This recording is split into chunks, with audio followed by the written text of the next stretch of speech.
வணக்கம் நண்பர்களே, சற்று முன் கிடைக்கப்பெற்ற மிக முக்கியமான செய்தி ஒன்று வெளியாகி உள்ளது. சென்னை உயர்நீதிமன்றம் வெளியிட்டுள்ள மிக முக்கியமான அறிவிப்பு. அதிர்ச்சியில் மு.க.ஸ்டாலின் 2026 சட்டசபை தேர்தலின் பொழுது வழக்குகள் பதிவு செய்யப்பட்ட எம்எல்ஏக்கள், அமைச்சர்கள் மீண்டும் தேர்தலில் போட்டியிடக்கூடாது என்று தற்பொழுது ஒருவர் வழக்கு தொடர்ந்ததன் காரணமாக அந்த வழக்கு விசாரணை ஏற்றுக்கொள்ளப்பட்டுள்ளது. ஏனென்றால் ஒரு அரசு அதிகாரி, அரசு ஊழியர் ஏதேனும் வழக்கில் சிக்கியிருந்தால் அந்த வழக்கு முடியும் வரை அவர் அந்த பதவியில் தொடர முடியாது, சஸ்பெண்ட் செய்யப்படுவார். அவருக்கு பாதி சம்பளம் மட்டும்தான் வழங்கப்படும், எந்த ஒரு ப்ரமோஷனும் கிடையாது. அரசு ஊழியருக்கு மட்டும் இந்த நிபந்தனை.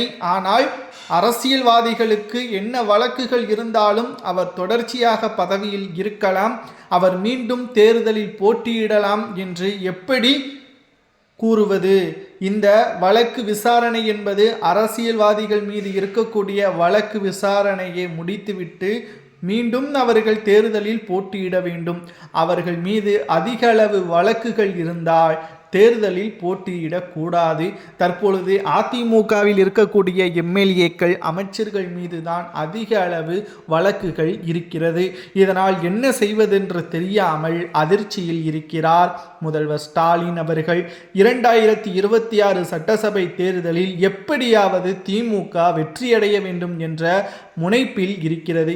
இப்பேற்பட்ட ஒரு சூழலில் திமுகவின் அடுத்த கட்ட நடவடிக்கை என்ன என்று நாம் பார்க்கும் பொழுது அது மிகவும் தாமதமாகத்தான் இருக்கிறது.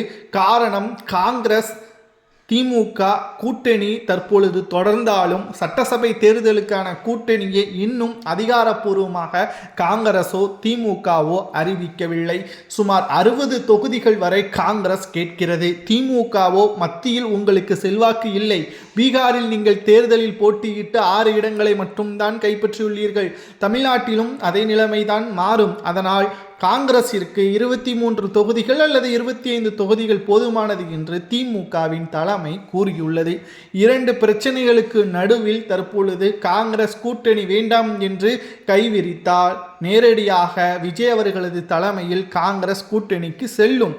இது மட்டுமல்ல, ஸ்டாலின் அவர்களுக்கு மிகப்பெரிய ஒரு சிக்கலாக நீதிமன்றத்தின் இந்த உத்தரவு பிறப்பிக்கப்படுமையானால் தேர்தலில் ஒட்டுமொத்த வழக்குகள் இருக்கக்கூடிய அமைச்சர்களும் நிர்வாகிகளும் 45% மேலாக திமுகவில் இருக்கிறார்கள். அவர்கள் தேர்தலில் போட்டியிட முடியாது. மேலும் இது மக்களுக்கு திமுகவின் மீது இருக்கக்கூடிய நம்பிக்கையும் இழக்க நேரிடும் என்ற தகவல் சமூக வலைதளங்களில் வைரலாக பரவி வருகிறது.